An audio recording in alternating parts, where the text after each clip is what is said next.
உறவுகள் அனைவருக்கும் வணக்கம்.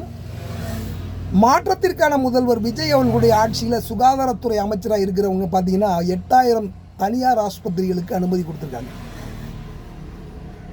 நான் என்ன கேட்க வரேன்னா, இந்த 8000 ஆஸ்பத்திரி தனியாரில் கட்டி கொடுங்கன்னு மக்கள் யாராவது உங்கள்கிட்ட போராடினாங்களா?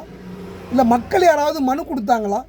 இல்லை நீங்கள் இதை தேர்தல் அறிக்கையில் ஏதாவது சொல்லியிருந்தீங்களா? 8000 தனியார் ஆஸ்பத்திரிகளை நாங்கள் அனுமதி கொடுப்போம் ஏதாவது சொல்லியிருந்தீங்களா? இல்லை. உங்களுக்கு வாக்களித்த, உங்களை நம்பி வாக்களித்த ஏழை எளிய மக்கள் மற்றும் இளைஞர்களுக்கு நீங்கள் கொடுத்த வாக்குறுதி, கிராமத்தில் உள்ள சுகாதார மையங்களை, ஆரம்ப சுகாதார மையங்களை மேம்பாடுபடுத்தி அதை நவீனமயமாக்கி 24 மணி நேரமும் அங்கே மருத்துவர்களை நியமித்து சிறந்த பயன்பாட்டு கொடுப்போம் மக்களாகிய உங்களுக்குன்னு சொல்லியிருக்கிறீங்க, வாக்குறுதி கொடுத்துருக்கீங்க. அந்த விஷயத்தை நோக்கி ஒரு ஸ்டெப்பு கூட நீங்கள் எடுத்த மாதிரி தெரியல. நேரடியாக கோடீஸ்வரர்களை நோக்கி போயிருக்கீங்க. 8000 ஆஸ்பத்திரி அனுமதி கொடுக்க ரொம்ப ஆச்சரியகரமாக இருக்குது. இந்த சுகாதாரத்துறை சம்பந்தமாக கிராமங்களை நோக்கி போங்க, அங்கே மாற்ற வேண்டிய விஷயங்கள் நிறையா இருக்குது. ஸ்கூல்களை நோக்கி போங்க, அங்கே மாற்ற வேண்டிய நிறைய விஷயங்கள் இருக்குது. பொது இடங்கள், டவுனில் பொது இடங்களை நோக்கி போங்க, அங்கே நிறைய மாற்ற வேண்டிய விஷயங்கள் இருக்குது. முதல்ல கிராமத்தை எடுத்துக்கங்க.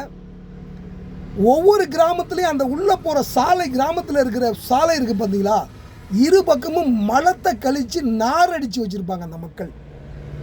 சுதந்திரம் அடைஞ்சு 75 ஆண்டுகள் ஆன பிறகும் இந்த நிலை தான் நீடிக்குது இந்த மக்கள்கிட்ட. இதுவரைக்கும் ஆண்ட திராவிட கட்சிகள் 60 ஆண்டு காலம் ஆண்டிருக்கு. இதுவரைக்கும் இதை மாற்றத்திற்கு எந்த ஒரு சுகாதாரத்துறை மந்திரியுமே முயற்சி எடுக்கலை, எந்த ஒரு முன்னெடுப்புமே செய்யலை. கேட்டால் எந்த கொம்பனாலும் குறை சொல்ல முடியாத ஆட்சி கொடுக்குறோம்பாங்க, புரட்சி ஆட்சிம்பாங்க, புதுமை ஆட்சிம்பாங்க. அது இன்னொரு விஷயம் என்ன சொல்லுவாங்கன்னா, பொற்காலம்பாங்க. தமிழ்நாட்டின் பொற்காலம், இது வரைக்கும் வந்தவன் பூரா பொற்கால ஆட்சி தான் கொடுத்துருக்கான். ஆனால் கிராம நாத்த போனமாக நாரும் இதை மாற்றுறதுக்கு எவனுமே முயற்சி பண்ணல. ஆனால் பொற்கால ஆட்சி கொடுப்பானுங்க. ஆனால் இவர்களெல்லாம் விடுங்க. நீங்கள் மாற்றத்திற்கான ஆட்சியாளர்கள். நீங்கள் ஒரு IRS, ஆல்சோ நீங்கள் ஒரு டாக்டரு, நிச்சயம் இதை மாற்ற முடியும். ஒரு ஸ்ட்ரிக்டான உத்தரவு போடுங்க. கிராமத்தில் திறந்த வெளியில் மலம் கழிக்கக்கூடாது. மலம் கழித்தால் உங்களுக்கு கிராமத்துக்கு வர மின்சாரம் துண்டிக்கப்படும் அப்படின்னு சொல்லுங்கள்.